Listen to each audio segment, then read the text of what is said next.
Everybody, so today I want to go over the top 10 relics in my opinion in Star Wars Galaxy of Heroes.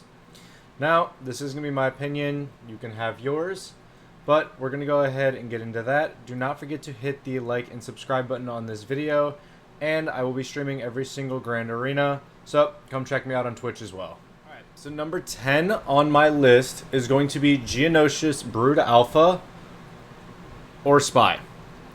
So between these two, Brood Alpha is going to give you two different characters to relic. You are going to have the Brood Alpha, and then you are also going to have the Geonosis Brute that he's going to summon. Now, the team pretty much has been figured out. The Brood Alpha Geos, most people just use Traya to beat them. There's a lot of counters now, but the amount of bonus you get from having these guys to relic will stop a lot of people who have not geared up their Traya yet, or they don't want to waste their Vader on just the Broods or just the Geos. So you can get a lot of value out of them, especially if you also have like Mon Mothma. You can bait out the Traya team with the Geos in the front wall and then have Mon Mothma in the back wall, and then it forces them to adjust and throw a better team at the Mon Mothma team or vice versa, and then you can try and bait out one of the teams that you want them to use for an easier one. With Spy just hits like a truck. The Silent Strike is going to absolutely massacre some people, and if you get him modded right for crit damage and crit chance, you can just one-shot somebody. And it is not hard. People need to mod a team specifically for just Spy on this team to try and avoid him getting one-shotted. So having Spy at a relic just makes it so much easier for them to accidentally one-shot if you have your Geos on defense, and that bumps that team up a lot. Number 9 on my list is going to be none other than Han Solo. The amount of damage that this guy just puts out is just ridiculous. Now, the CLS team is not the number 1 team in the game right now. They are a very good team, especially now that Chupio has actually been added. But Han Solo individually, with the amount of assists he can give, with the stun, with his crit chance up and never tell me the odds, and the shoot first, the character is very good. Having the relics on him just adds extra damage on any of the counter chances. And then he also gets to attack twice with his quick draw if you have the Zeta on him, and that just adds a lot of damage for these, and that just adds a lot of damage for the CLS team, and Han Solo can just control it a lot better if he is at relics. Grandmaster Yoda is one that I really want to relic up. He is good in a Padme lineup. He is good in Jedi Knight Revan matchup. He is a very, very good Jedi. And when you take him up to relics, again, when modded right, he does a crap ton of damage. You just have to know to mod him for the right team. If you're modding him for Jedi Knight Revan, all of the assists from the Revan team will just allow him to do a lot of damage. So you mod him for offense because of all the assists. When you're doing in a Padme team, slow, plan for the damage, make him tanky so he doesn't die. The amount of courage he stacks up and damage he can put out at relics can just one-shot a lot of people.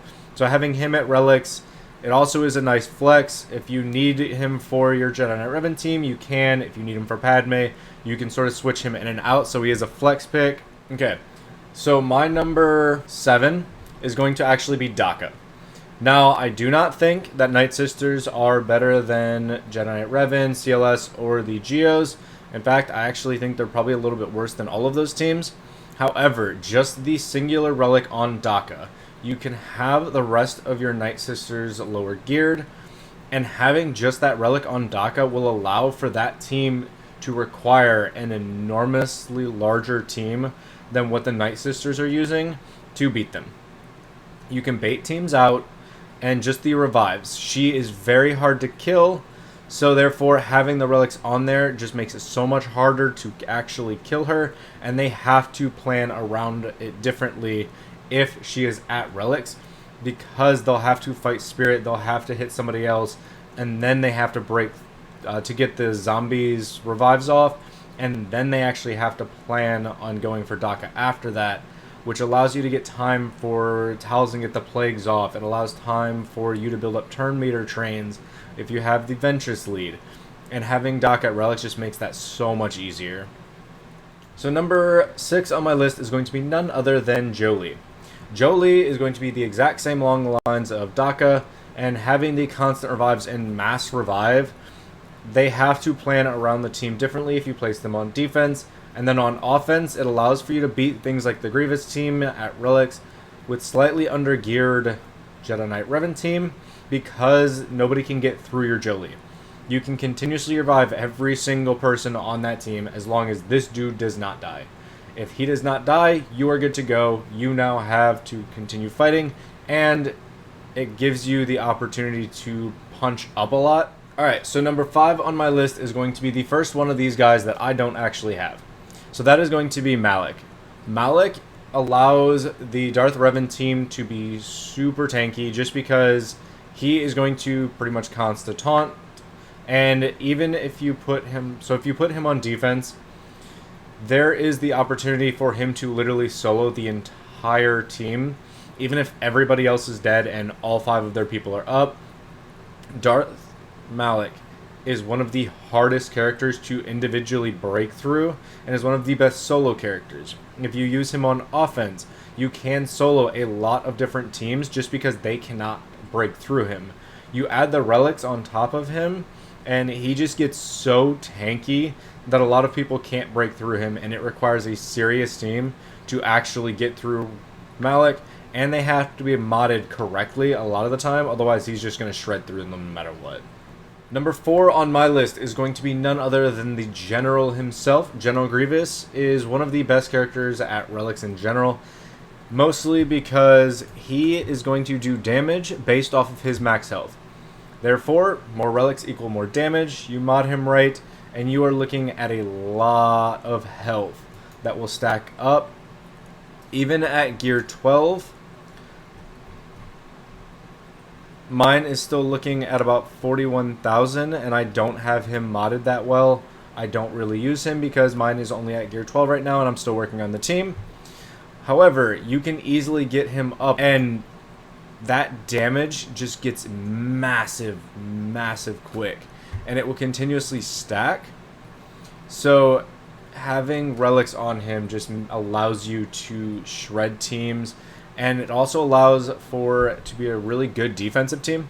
When you put Grievous on defense, the AoEs based off his max health, it allows him to get tanky and take away massive banners from every single person on the opposing team, because he has a mass AoE that is just going to do a crap ton of damage, especially if they can't handle the team right, can't get B2 out first. Your team is going to get ahead of everybody, and then it gives Grievous time to actually continue to stack up his health even farther, and that is why Grievous is going to be number 4 on my list. So, number 3 is going to be Fives.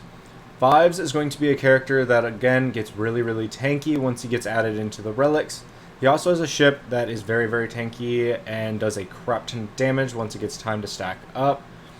Now, Fives is useful in not only a gas team, but he's also useful in the shock team, which essentially just switch gas out for shock or vice versa.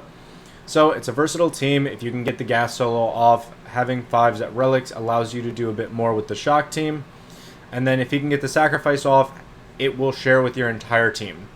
Therefore, not only will the stats be shared, they have to plan on going after Fives first to get rid of him. That way he doesn't share the stats with everybody else, which gives your Rex time to stack up his aerial advantage.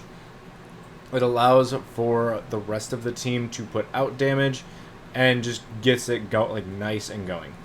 So having him at relics allows for you to just punch up with the shock team, and it also allows for the gas team to punch up a lot, especially right now. Gas is one of the best characters or best teams in the game, short of the Galactic Legends. Number 2 on my list is going to be Jedi Knight Anakin. This is going to be mostly underneath a Padme-led team because he does put out a lot of damage, especially if you stack Courage. The amount of health and damage output that gets increased when this guy gets into relics is just absolutely crazy. You put crit chance and crit damage mods on him, and this dude will one-shot entire teams. Once he gets stacks of courage up and you plan on that AoE getting hit at the right time, you literally can one-shot entire teams, and it is so much fun. He also, when placed on defense, allows for a lot of banners to be stolen because he is a character that will hit massive amounts of damage on an AoE. This means that a lot of protection is gone, and he may accidentally one-shot people when he's on defense, which makes it a very good defensive team, and this is why his relic is going to be number 2 on my list. So number 1 on my list is going to be none other than Darth Vader himself. He's going to be one of the newer ones that is actually useful. Once Merciless Massacre got added to the game, he became enormously useful.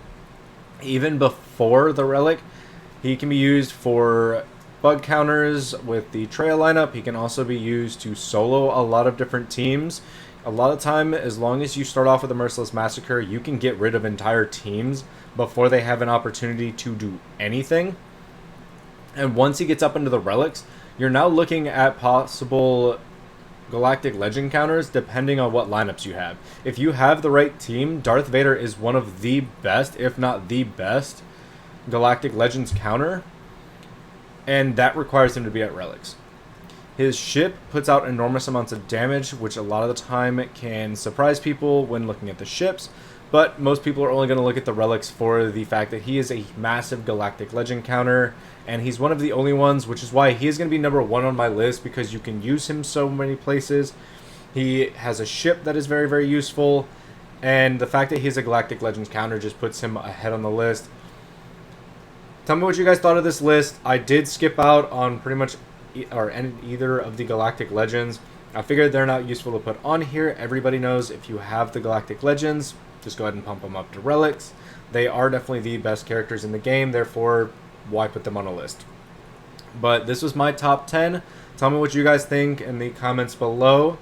And until next time, I will see you on the holotables. If you liked this video, do not forget to hit the like and subscribe button. Until next time.